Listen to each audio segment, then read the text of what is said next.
Welcome to another episode of Eorzea Minute, boys and girls. And today, we got some more information. We got quality of life updates.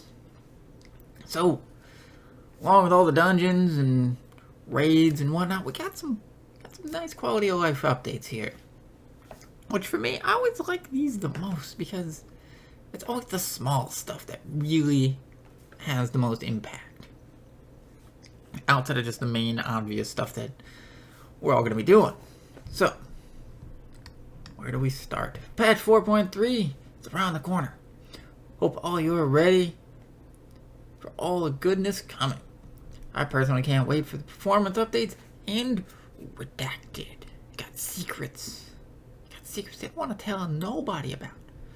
We have the live letter scheduled for tomorrow, which, yes, I'll be covering that as well once we get the translation and all that fun stuff. But before the show, we gathered some quality of life updates that'll surely enhance your Final Fantasy XIV experience. So we wanted to share that with you today. So first off is a great one. Forced Boss Intrigue Room. So, whenever you get locked out of a boss, you didn't make it in time, you can come right in. You can click on the wall, I guess you can't click on it. Move immediately to sealed area. So, you can't get locked out of dungeons anymore. You can't just, have some guy just sitting outside, screwing over the rest of the party. I mean, that always sucks. Especially for 4-man dungeons, like the picture they're showing. To have that happen, you're screwed. Especially if it's the healer. That's just an insta wipe. But, one thing with this, if you go into the dungeon, or if you're in the boss room, you die, then self-resurrect and put back into the entrance of the room, you will not be allowed to use this. You can only use this if you haven't entered the room at all. So, what this says, I'm sure some of you have experienced a situation where you ended up running the wrong direction inside a dungeon, or were paying too much attention to the awesome loot and forgot to keep up with the group, and then couldn't enter the boss room before a lockout. You may be asking, would this allow me to re-enter the battle anytime? This feature is unavailable if you're already inside the boss room and return to the starting point after you're being knocked out. So, no excuse if you're taking too much time. Next one, pretty simple one. Unique marker for pets. Until now, pets such as eggies and turrets were displayed on maps with the same marker as party members. Now they'll have separate markers from them. They're going to be like a little triangle. Hope you can see from this one, but you can see here, have a little circle, and then you have a auto turret. Maybe hard to tell from the images above, but if you look closely, you can see the marker is different from the actual party members. Images don't do justice, but they're easy to notice in game. Now you don't have to worry if you may have lost one of your party members.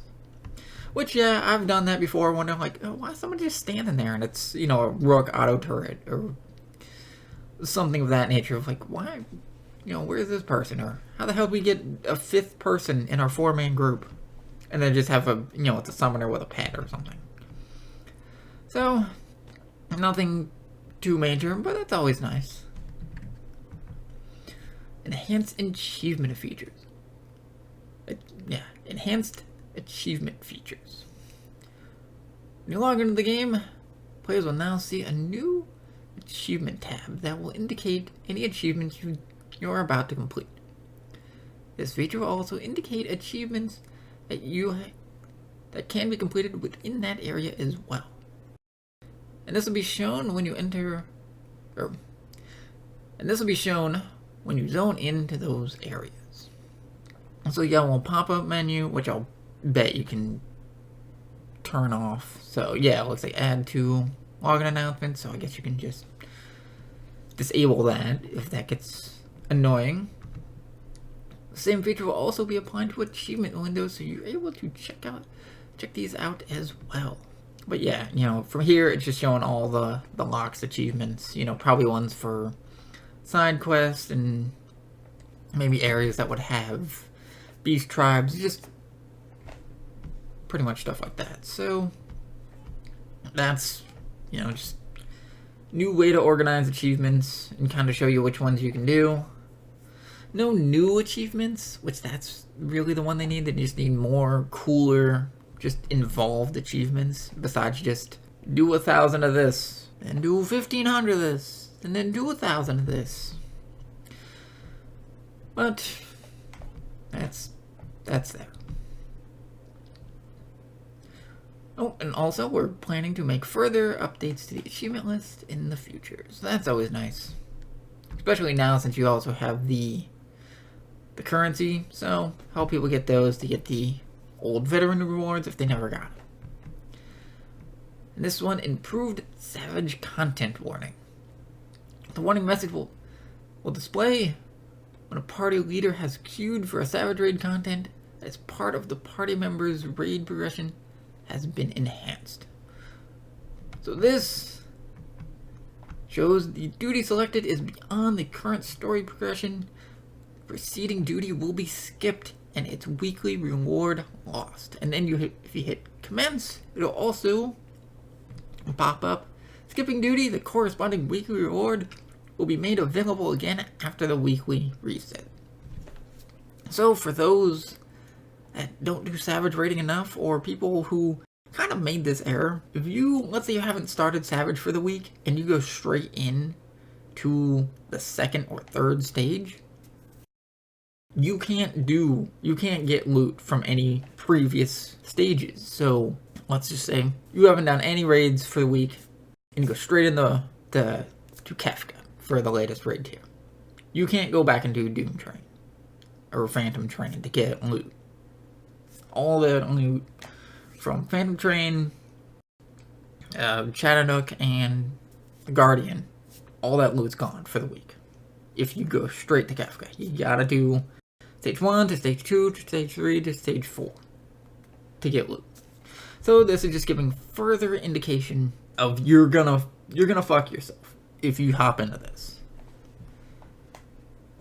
Of course, if there's people who just don't need stage 1, they can do this, but just making sure that people don't accidentally screw themselves. We already had a warning displayed in the entry window. However, we now have an additional dialogue as an additional confirmation. This additional step was added to prevent situations where you may quickly press OK without noticing the warning. So it's a nice feature to have. And the last one, prioritizing display for own party members.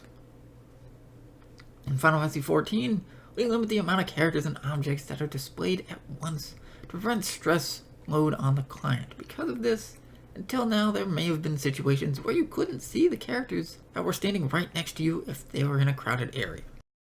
So, pretty much for this, for places like Eureka, S-rank hunts, or really just any place that has a bunch of players all in one area, it will put your own party members at the top of the priority so you can see them at all times.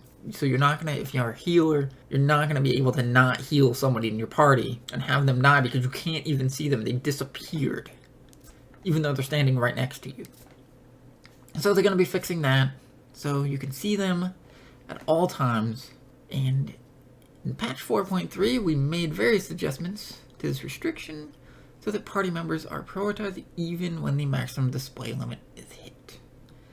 To make it easier to see your party members inside Eureka when it's really crowded. Furthermore, we're told that this new feature works even when your party members are really far away. Be sure to try it out for yourself.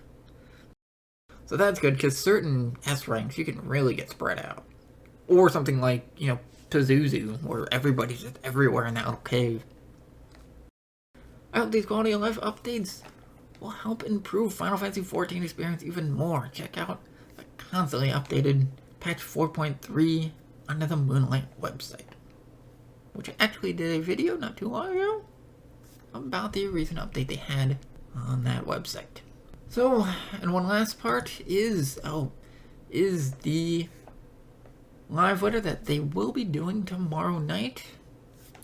Just want to do a small rundown since there's not much here. We'll be having part 2 for the live letter. all the stuff they haven't talked about, and they have a special guest of Yatsumi Matsuno, which is the guy who did Final Fantasy Tactics, Ogre Battle, and who is doing the Return to Ivalice story, since he made Ivalice, and of course having more in-depth stuff of the Ridorana Lighthouse, new raid, and most likely new bosses if they have like the Chariot boss. You know, they might have a new boss for that, and probably go more in-depth there, and have a Q&A forum at the end of the episode, or end of the live letter. And of course, I'll make sure to have a video of that. You know, all the information once we get the, you know, translation and whatnot, since audio will be in Japanese only. So if you like this video, please like, comment, and subscribe, all that fun YouTube stuff. And I hope you enjoyed this video, and you all have a good day.